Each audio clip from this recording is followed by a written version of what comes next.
สบายดีทุกคนสบายดีคอยคำยามแรงกับบรรยากาศหนองมันเป็นสระหนองป่าด้วยทุกคนเลยบ่อฮะใช่ครับผู้สาว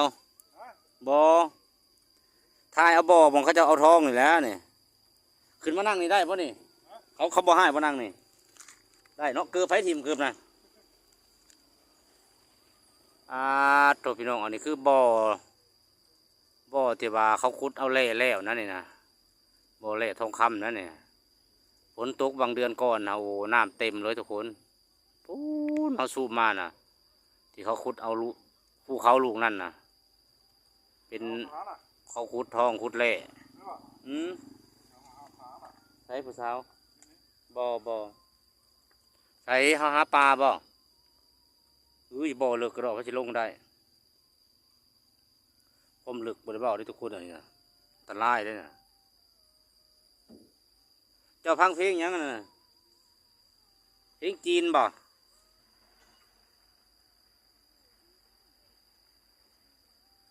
ที่เขาขุดเอาแร่ไปผลิตเป็นทองแดงเหลือไว้เป็นบ่อที่ว่าลึก3-4ช่วงมันไม่สั่งไฟพอเลยท่านผู้ชมเลยความลึกบริบาลอันตรายขู่คนทางนอกเขาหมอยผ่านมาเนี่ยแต่เขาเห็นคันสูงๆคันเซฟตี้ไว้นะคนละตัวเขาลูกนะเป็นโรงงานบ่อคำสีโปนเด้อผลสูบมาที่ว่าเขาเห็นเป็นควันนะทุกคนสูบมาสูดได้สำนีแล้วที่เป็นควันนะ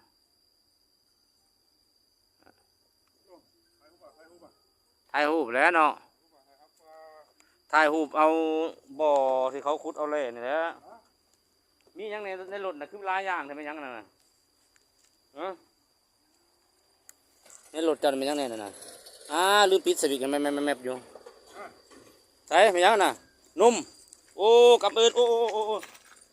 ใจขอบใจโอ้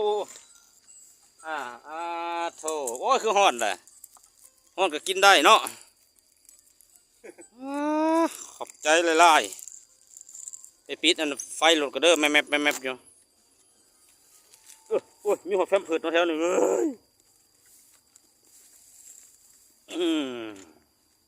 ปิดไฟเลนรถก่อนทุกคนเลยเตรียมจะไปงานทุกคนเด้อจะไปแสดงไปนอนแสดงเนี่ยแรงเนี่ยฝากเป็นกำลังใจนี่เด้อทุกคนเลย